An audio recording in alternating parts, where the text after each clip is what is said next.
Si piazza al 93° posto nella classifica globale dell'ultima in Italia per PIL pro capite con un 107° posto bello suonato a Agrigento. Non è un bel risultato quello che emerge dalla classifica del Sole 24 Ore che disegna la qualità della vita nel 2018 nelle città italiane.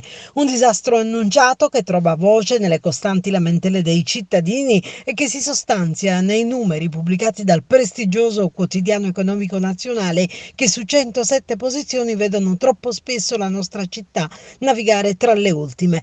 E infatti dopo il 107° posto, ultimo assoluto del PIL pro capite, altro primato negativo il City Rate, dove ancora all'ultimo posto. Al 106° per ricchezza e consumi ed ecosistema urbano, al 101° per tasso di disoccupazione giovanile e per depositi pro capite, e al 100° per tasso di occupazione, al 101° per sale cinematografiche, al 100° per spettacoli e indice di sportività.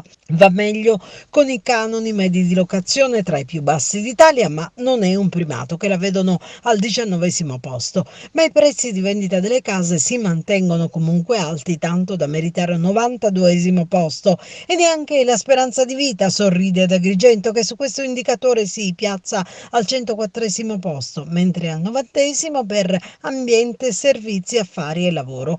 Sono solo alcuni delle molteplici voci che analizza il Sole 24 Ore, secondo il quale Agrigento qualche piazzamento buono riesce comunque a riportarlo. Lo fa nella giustizia e sicurezza, che le fanno guadagnare un 39° posto, confermato dal 15° per scippi e bosteggi, 25° per rapine.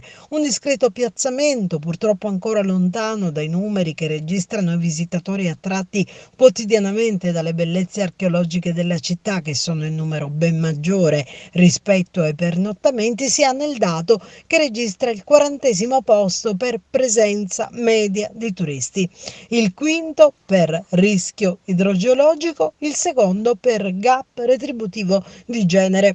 Povertà e incertezza imperano su questa fotografia che disegna quanto da più parti abbiamo detto, affermato a gran voce. Una città e una provincia potenzialmente straordinarie, ma altrettanto incapaci di puntare sulle proprie potenzialità e dare risposte ai cittadini.